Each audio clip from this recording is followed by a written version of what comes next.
আজকে আমি তোমাদের ক্লাস 11-এর সেকেন্ড সেমের ক্রুসেড বা ধর্মযুদ্ধ সম্পর্কে আলোচনা করব। তো সর্বপ্রথমে আমরা দেখি যে ক্রুসেড বা ধর্মযুদ্ধ কি। 1098 থেকে 1291 খ্রিস্টাব্দ পর্যন্ত খ্রিস্টান ও মুসলমানদের মধ্যে প্রায় 200 বছর ধরে, কত বছর ধরে? প্রায় 200 বছর ধরে 200 বছর ধরে খ্রিস্টান ও মুসলমানদের মধ্যে যে দ্বন্দ্ব বা লড়াই হয়েছিল তাকে আমরা কি বলবো? ক্রুসেড বা ধর্মযুদ্ধ। তো এখানে ধর্মযুদ্ধ নাম দেয়া হয়েছে এই কারণে, কারণ এখানে দুটি ধর্মের সঙ্গে কি হয়? যুদ্ধ হয়। সেই দুটি ধর্ম হচ্ছে, একটা হচ্ছে কি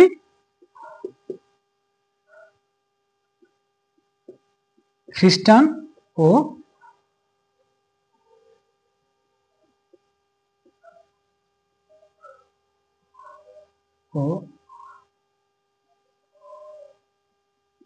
মুসলমানদের মধ্যে কি 200 বছর ধরে কি যে যুদ্ধ চলেছিল তাকে আমরা কি বলবো? ক্রুসেড বা ধর্মযুদ্ধ।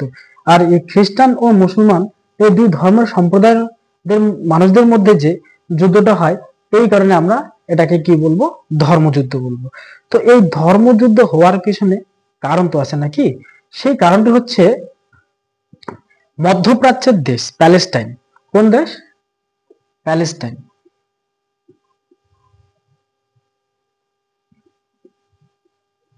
প্যালেস্টাইন।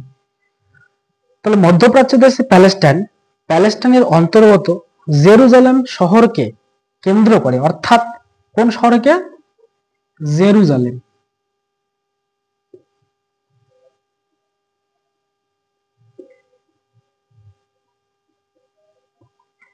এই জেরুজালেম শহরকে কেন্দ্র করে কি হয়? এই খ্রিস্টান ও মুসলমানদের মধ্যে কি হয়? এই যুদ্ধের বা দ্বন্দ্বের কি হয়? সূত্রপাত ঘটে। তো জেরুজালেমকে কেন্দ্র করে কেন এই যুদ্ধের কি হয়? শুরু হয়, সেটা নিয়ে একটু কি আলোচনা করি। তো জেরুজালেম ছিল একটা পবিত্র স্থান। যে পবিত্র স্থানটা কার ছিল?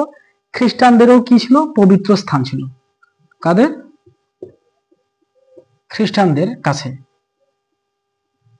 তো খ্রিস্টানদের কাছে এই জেরুজালেম কেন পবিত্র স্থান সেটা একটু জেনে নিই। খ্রিস্টানদের কাছে এটা জেরুজালেম ছিল খুবই পবিত্র স্থান, কারণ যীশু খ্রিস্টের এখানে এই জেরুজালেমে কি হয়? যীশু খ্রিস্টের কি হয়? জন্ম হয়। আর এই জেরুজালেমেই যীশু খ্রিস্টের কি তৈরি হয়? সমাধিক্ষেত্র তৈরি হয়। আর এই সমাধিক্ষেত্র ছিল খ্রিস্টানদের কাছে খুবই একটি কি পবিত্র স্থান, কারণ যীশু খ্রিস্টের জন্ম এই জেরুজালেমে হয় এবং তার যে সমাধিক্ষেত্র, অর্থাৎ বিশ্বের প্রথম যে চার্চ, এই জেরুজালেমে কি হয়? নির্মিত হয়। তো জেরুজালেম খ্রিস্টানদের কাছে একটা খুবই পবিত্র স্থান, কারণ ইউরোপের বিভিন্ন দেশ থেকে খ্রিস্টানরা এই জেরুজালেমকে পবিত্র স্থান বলে মনে করতেন এবং তারা কি করত? এক জেরুজালেমে কি করত? তীর্থ করত। অর্থাৎ ইউরোপের নানা প্রান্ত থেকে মানুষ এই জেরুজালেমে পবিত্র স্থানে কি তীর্থ করতে আসত। কিন্তু এই জেরুজালেমও আবার কি ছিল? মুসলমানদের কাছে এটা ছিল কি একটা পবিত্র স্থান। কেন পবিত্র স্থান? কারণ মুসলিমদের 3টি পবিত্র স্থান আছে, একটা হচ্ছে মক্কা, মদিনা এবং 3য় নাম্বার যে পবিত্র স্থান সেটা হচ্ছে কি জেরুজালেম। এই জেরুজালেমে কি হযরত মুহাম্মদ কি করেন? মিরাজ গমন করেন। ঠিক আছে? তাহলে জেরুজালেমটা মুসলমানদের কাছেও কিন্তু খুবই পবিত্র স্থান ছিল। আরো এক পক্ষের কাছে কিন্তু জেরুজালেম কি ছিল? খুবই গুরুত্বপূর্ণ, সেটা হচ্ছে কি ইহুদিদের কাছে।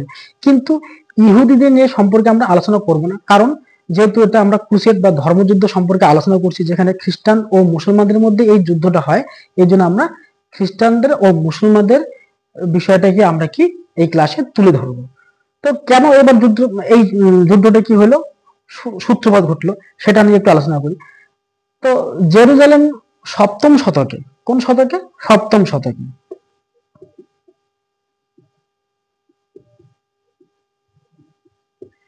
সপ্তম শতকে এই জেরুজালেম শহরকে আরব জাতিরা কি করে?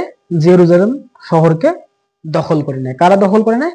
আরব মুসলমানরা এই জেরুজালেমকে কি করে নেয়? দখল করে নেয়।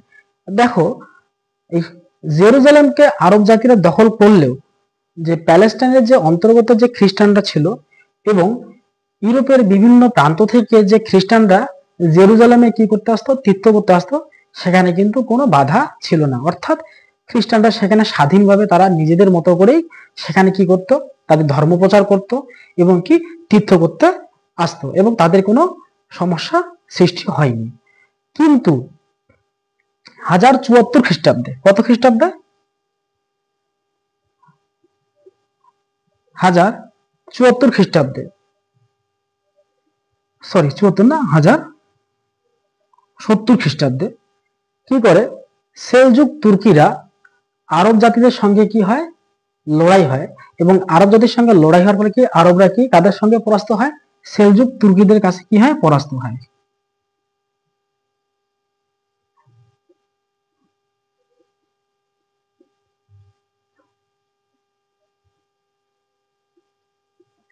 সেলজুক তুর্কিদের কাছে কারা পরাজিত হয়? এই আরব জাতিরা। তাহলে 1070 খ্রিস্টাব্দে কি হয়? সেলজুক তুর্কিদের কাছে এই আরব জাতি কি হয়? পরাস্ত হয়। অর্থাৎ আরব জাতিদের কাছ থেকে জেরুজালেমকে কারা দখল করে নেয়? এই সেলজুক তুর্কিরা দখল করে নেয়। কিন্তু যখন এই সেলজুক তুর্কিরা আরব জাতিদের কাছ থেকে জেরুজালেমকে দখল করে নেয়, তখন তারা কি করে?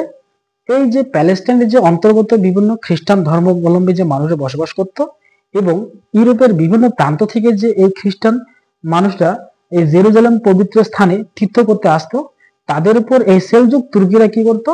অত্যাচার করত। এমনকি তাদের উপর কি করত? কর কি আদায় করত। এবং এর ফলে কি হয়? খ্রিস্টানদের উপর কি নেমে আসে? চরম অত্যাচার ও যন্ত্রণা নেমে আসে। আর এরই হাত থেকে রক্ষা পাওয়ার জন্য খ্রিস্টান জগতের যে ধর্মগুরু, খ্রিস্টান জগতের ধর্মগুরু ছিলেন দ্বিতীয় পোপ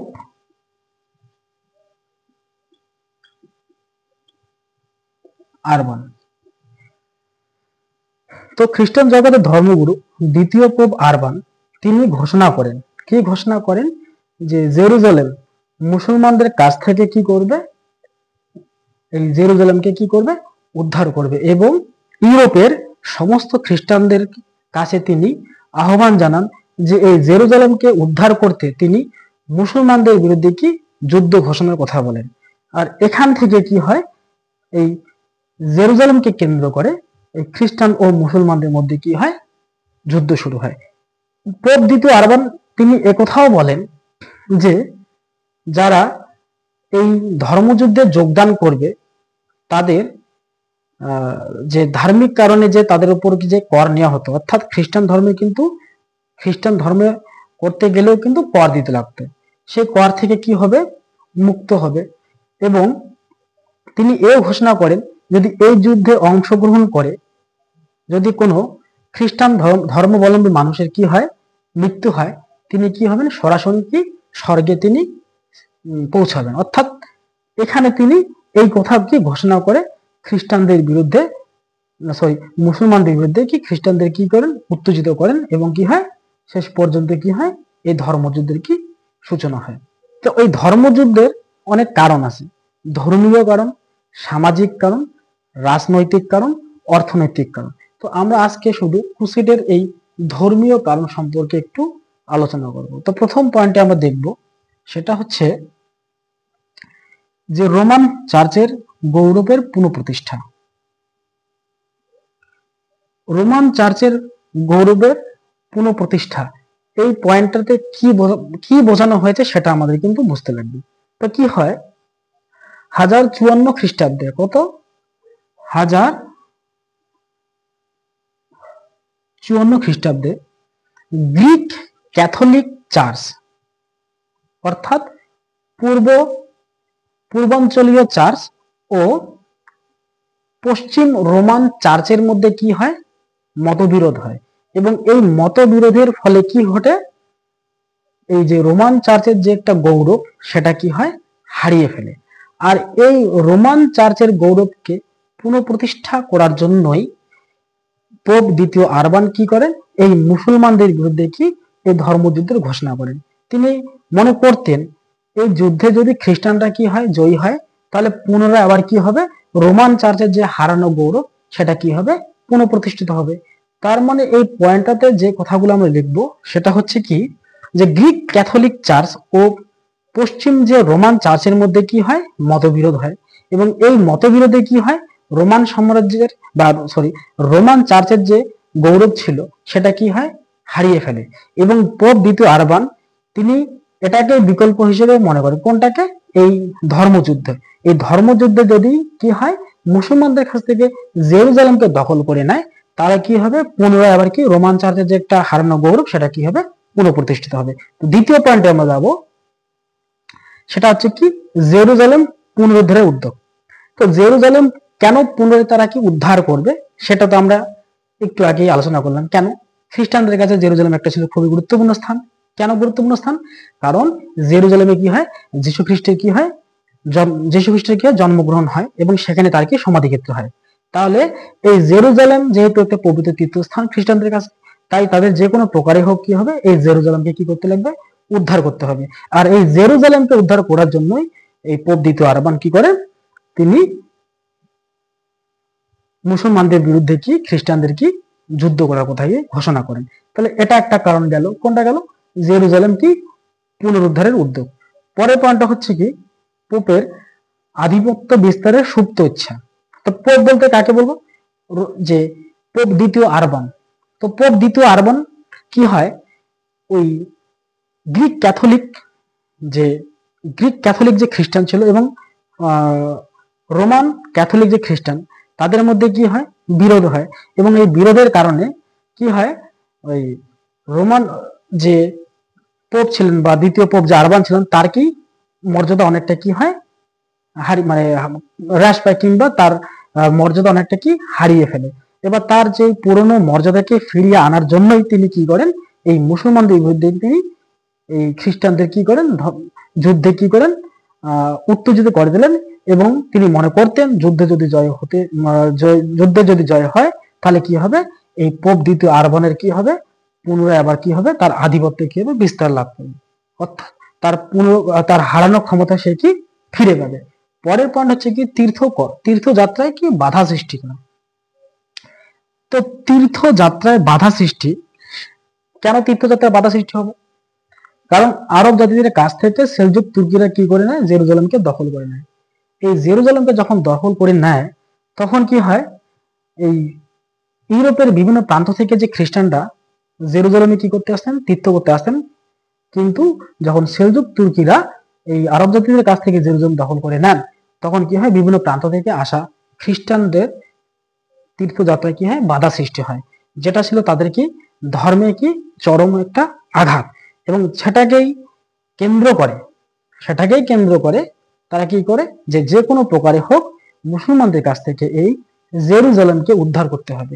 তাহলে এটা একটা কারণ খুঁজে পেলাম আমরা, কি তীর্থযাত্রায় কি বাধা সৃষ্টি, যে তীর্থযাত্রায় বাধা সৃষ্টি হওয়ার কারণেই খ্রিস্টানরা কাদের উপর ক্ষুব্ধ হয়, এই মুসলমানদের উপর কি হয়, ক্ষুব্ধ হয়, এবং যুদ্ধে তারা কি করে, অংশগ্রহণ করে। পরের পয়েন্ট আমরা আলোচনা করব, সেটা হচ্ছে কি, ইসলাম ধর্মের প্রসার। তো ইসলাম ধর্মের প্রসার, দেখো পুরো ইউরোপে সর্বপ্রথমে কি হয়, খ্রিস্টান ধর্মের প্রসার কি ব্যাপক ঘটে। কিন্তু মধ্যপ্রাচ্যের দেশগুলোতে কোন ধর্মের প্রসার ব্যাপক ঘটে, মুসলমান ধর্মের প্রসার কি ব্যাপক ঘটে। কিন্তু খ্রিস্টান এই ধর্মগুরুরা বা পোপ মনে করতেন, যেভাবে ইসলাম ধর্মের প্রসার মধ্যপ্রাচ্য থেকে ইউরোপের দিকে এগিয়ে যাচ্ছে, তাতে কি হয়, খ্রিস্টানরা কি হয়,